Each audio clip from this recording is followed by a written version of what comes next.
നമസ്കാരം. കണ്ണൂർ ജില്ലയിൽ ചാവശ്ശേരി എന്നു പേരുള്ള ഒരു ഗ്രാമമുണ്ട്. മട്ടന്നൂരിനും ഇരിട്ടിക്കും ഇടയിലായിട്ടാണ് അത് സ്ഥിതി ചെയ്യുന്നത്. നമ്മുടെ സഖാക്കളുടെ പ്രവൃത്തി ഗുണം കൊണ്ട് കേരള ചരിത്രത്തിൻ്റെ ഏടുകളിൽ ഒരു ദുഷ്പേരാണ് ഈ ഗ്രാമത്തിന് സമ്പാദിക്കാൻ കഴിഞ്ഞിട്ടുള്ളത്. അല്ല, ബോംബുണ്ടാക്കുന്നവർക്ക് വേണ്ടി രക്തസാക്ഷി മണ്ഡപം പണിയുന്നവരിൽ നിന്ന് ഇതിനപ്പുറം ഒന്നും പ്രതീക്ഷിക്കാനും കഴിയില്ല. ചാവശ്ശേരി കൂട്ടക്കൊലയെന്ന് നിങ്ങൾ കേട്ടിട്ടുണ്ടോ? എല്ലാ രാഷ്ട്രീയ പാർട്ടികളും അന്യോന്യം കൊലപാതകങ്ങളൊക്കെ നടത്താറുണ്ട്. അതിലൊക്കെ പറയാനെങ്കിലും അവർക്കൊരു കാരണം കാണും. രാഷ്ട്രീയ ശത്രുതയെന്നോ അല്ലെങ്കിൽ മുൻവൈരാഗ്യമെന്നോ അങ്ങനെ എന്തെങ്കിലും. ചാവശ്ശേരിയിൽ കത്തിച്ചു കൊന്നത് തികച്ചും നിരപരാധികളെയായിരുന്നു.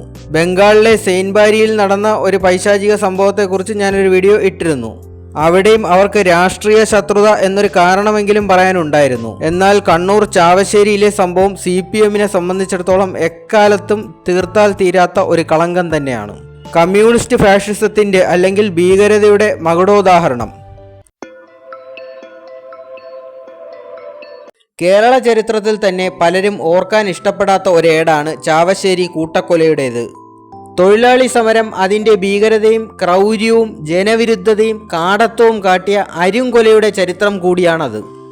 1970 ജനുവരി 21 രാത്രിയിലാണ് ആ സംഭവം നടക്കുന്നത്. ഇരിട്ടി മട്ടന്നൂർ റൂട്ടിൽ 19-ാം മൈലിനും കളറോഡിനുമിടയിലുള്ള ആളൊഴിഞ്ഞ ഒരു സ്ഥലത്ത് വെച്ച് അതുവഴി യാത്രക്കാരുമായി വരികയായിരുന്ന ഒരു KSRTC ബസ് ഏതാനും സഖാക്കൾ തടഞ്ഞു നിർത്തി പെട്രോൾ ഒഴിച്ച് കത്തിക്കുകയായിരുന്നു. അനേകം യാത്രക്കാർക്ക് ആ സംഭവത്തിൽ പൊള്ളലേറ്റെങ്കിലും അവർ ജനൽ വഴിയൊക്കെ ഇറങ്ങി ഓടിയതിനാൽ ജീവൻ തിരിച്ചു കിട്ടി. പക്ഷേ ഒരാൾ ബസ്സിനകത്ത് വെച്ച് തന്നെ വെന്തു മരിച്ചു. മറ്റു 3 പേർ തുടർന്നുള്ള ദിവസങ്ങളിൽ ആശുപത്രിയിൽ വെച്ചാണ് മരിച്ചത്. എന്തായിരുന്നു ഇതിനുള്ള പ്രകോപനം? ട്രാൻസ്പോർട്ട് സമരം. കുറച്ചുകൂടി വിശദമായി പറഞ്ഞാൽ അന്നത്തെ അച്യുതമേനോൻ സർക്കാരിൻ്റെ ട്രാൻസ്പോർട്ട് നയങ്ങൾക്കെതിരെയുള്ള പ്രതിഷേധം. കേവലം ഒരു സമരമെന്ന പേരിൽ സ്വന്തം ജനതയെ ഇത്തരത്തിൽ ചുട്ടുകൊല്ലണമെങ്കിൽ ഇതൊരു തീവ്രവാദ സംഘടനയായിരിക്കണം, അല്ലെങ്കിൽ ഒരു ശത്രു സൈന്യമായിരിക്കണം. സാധാരണ രീതിയിൽ ഒരു രാഷ്ട്രീയ പാർട്ടിക്കും ഇങ്ങനെ ചെയ്യാൻ കഴിയില്ല. ഈ കൃത്യം ചെയ്തവരിൽ 3 പേരെ 1971 July 2 Thalassery district and sessions judge KG Joseph വധശിക്ഷയ്ക്ക് വിധിച്ചു. പക്ഷേ പിന്നീട് പാർട്ടി പിന്തുണയോടുകൂടി ഇവർ അപ്പീലിന് പോവുകയും അത് ജീവപര്യന്തമായി കുറച്ചു കിട്ടുകയുമാണ് ഉണ്ടായത്. അന്ന് എന്തുകൊണ്ട് ഇങ്ങനെ ഒരു ട്രാൻസ്പോർട്ട് സമരം ഉണ്ടായി എന്നുള്ള ഒരു ചോദ്യവും പ്രസക്തമാണ്. ട്രാവൻകൂർ സ്റ്റേറ്റ് ട്രാൻസ്പോർട്ട് ഡിപ്പാർട്ട്മെൻറ്റ് എന്ന സ്ഥാപനത്തെ ഇന്നത്തെ KSRTC ആയി മാറ്റുന്നത് സഖാവ് EMS നമ്പൂതിരിപ്പാടിൻ്റെ കാലത്താണ്. അന്ന് ഗതാഗത മന്ത്രി സ്ഥാനം വഹിച്ചിരുന്നത് ഇമ്പിച്ചി ബാവയായിരുന്നു. അക്കാലത്ത് അനധികൃത നിയമനം വഴി കുറേയേറെ സഖാക്കളെ KSRTCയിൽ തിരികെ കയറ്റി. പിൻവാതിൽ നിയമനം എന്ന് പറയുന്നത് എക്കാലത്തും പാർട്ടിക്കാരുടെ ഒരു ജന്മാവകാശമാണല്ലോ. പക്ഷേ 1969 ആയപ്പോഴേക്കും EMS നേതൃത്വം കൊടുത്തിരുന്ന സപ്തകക്ഷി മന്ത്രിസഭ തകർന്നു. പിന്നീടാണ് CPI കോൺഗ്രസ് ലീഗ് കൂട്ടുകെട്ടിലൂടെ ശ്രീ അച്യുതമേനോൻ മുഖ്യമന്ത്രിയാവുന്നത്. KM ജോർജ് ആയിരുന്നു പുതിയ ഗതാഗത മന്ത്രി. അദ്ദേഹം പിൻവാതിലിലൂടെ ജോലി നേടിയ 800-ൽ പരം തൊഴിലാളികളെ പിരിച്ചുവിട്ടു. ഇതാണ് CPM-നെയും അവരുടെ ട്രേഡ് യൂണിയൻ സംഘടനയും പ്രകോപിപ്പിച്ചത്. അവർ അതിശക്തമായ സമരവും അനുബന്ധിച്ചുള്ള അക്രമങ്ങളും തുടങ്ങി. ട്രാൻസ്പോർട്ട് സമരം എന്നാണ് ഇതിന് പേരിട്ടത്. ഈ സമരത്തിലാണ് ആദ്യമായി അള്ള് പ്രയോഗം പരീക്ഷിക്കപ്പെട്ടത്. ബസ്സുകളുടെ ടയർ നശിപ്പിക്കാൻ ഇതിലും നല്ലൊരു ആയുധം വേറെ ഇല്ലെന്ന് തന്നെ പറയാം. റോഡിൽ സർക്കാർ ബസ്സുകൾ ഇറക്കാൻ സമ്മതിക്കില്ലെന്നും അഥവാ ഇറക്കിക്കഴിഞ്ഞാൽ അതൊക്കെ തീവച്ച് നശിപ്പിക്കുമെന്നും CPM മുന്നറിയിപ്പ് നൽകി കഴിഞ്ഞു. ഒരുതരം തീവ്രവാദ സംഘടനകളുടെ പ്രഖ്യാപനം.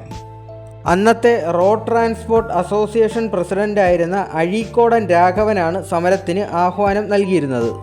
എന്നാൽ ഇതൊന്നും കൂട്ടാക്കാതെ ചില ട്രാൻസ്പോർട്ട് ബസ്സുകൾ സർവീസുകൾ നടത്തിയിരുന്നു. ഇതാണ് സഖാക്കളെ പ്രകോപിപ്പിച്ചത്. അങ്ങനെ മട്ടന്നൂർ ഇരിട്ടി റൂട്ടിലോടുന്ന KSRTC ബസ് ആക്രമിക്കാൻ പദ്ധതിയിടുകയായിരുന്നു. ബസ് തടഞ്ഞു നിർത്തിയ ശേഷം ഏതാനും ചില സഖാക്കൾ അന്നത്തെ കാലത്ത് ഒറ്റ ഡോർ മാത്രമുള്ള ബസ്സിൽ കൂടി അകത്ത് കയറുകയും പെട്രോൾ ഒഴിക്കുകയുമാണ് ചെയ്തത്. ഇതിൽ പരിഭ്രാന്തരായ ചില യാത്രക്കാർ ജനൽ വഴി ചാടി രക്ഷപ്പെടുകയായിരുന്നു. ഉടൻ തന്നെ പെട്രോൾ ഒഴിച്ചവർ ചാടി പുറത്തിറങ്ങുകയും അതേസമയം അവിടെ കാത്തുനിന്ന ചില സഖാക്കൾ തീപ്പന്തം ബസ്സിനുള്ളിലേക്ക് എറിയുകയുമായിരുന്നു. അങ്ങനെ നിമിഷ നേരം കൊണ്ട് ബസ് തീഗോളമായി. ഒരു യാത്രക്കാരൻ അകത്ത് കുടുങ്ങിപ്പോയതിനാൽ പൂർണ്ണമായും വെന്തു മരിക്കുകയായിരുന്നു. പതിവ് പോലെ തന്നെ CPM ഈ സംഭവത്തിലും അവരുടെ പങ്ക് നിഷേധിച്ചു. പ്രവർത്തകരായ പ്രതികൾ വർഷങ്ങളോളം കേസിൽ കുടുങ്ങി. ആസൂത്രണം ചെയ്ത നേതാക്കൾ ഒരു കാലത്തും നിയമത്തിന് മുന്നിൽ വന്നതുമില്ല. ഇത് പറയുമ്പോൾ ഓർമ്മ വരുന്നത് ഈ അടുത്ത കാലത്ത് ഇറങ്ങിയ ഒരു ട്രോളാണ്. അതിൽ കാണിക്കുന്നത് ഒരു CPM പ്രവർത്തകൻ ഒരു തീവ്രവാദ സംഘടനയിൽ പെട്ട ആളോട് പറയുകയാണ്, നമ്മൾ രണ്ടുപേരും ഒരേ തൂവൽ പക്ഷികളാണെന്ന്. അപ്പോൾ തീവ്രവാദി മറുപടിയായി പറയുന്നുണ്ട്, ഇപ്പോഴും 1-2 തൂവൽ വ്യത്യാസമുണ്ട്. കാരണം ഞങ്ങൾ ഏതെങ്കിലും കൊലപാതകം ചെയ്തു കഴിഞ്ഞാൽ അതിൻ്റെ ഉത്തരവാദിത്വം ഏറ്റെടുക്കും, അല്ലാതെ നിങ്ങളെപ്പോലെ കടന്ന് കരഞ്ഞു മെഴുകില്ല. ഏതായാലും അന്നത്തെ ആ സംഭവം പൊതുസമൂഹത്തിന് അംഗീകരിക്കാവുന്നതിലും അപ്പുറമായിരുന്നു. തുടർന്നുള്ള തെരഞ്ഞെടുപ്പിൽ CPMന് പരാജയം രുചിക്കേണ്ടി വന്നു എന്നതാണ് യാഥാർത്ഥ്യം. ഈ സംഭവത്തിന് ശേഷം 1970 ജനുവരി 23 ഈ വിഷയത്തിന്മേൽ സഭയിൽ അടിയന്തര പ്രമേയത്തിന് അനുമതി തേടിയിരുന്നു.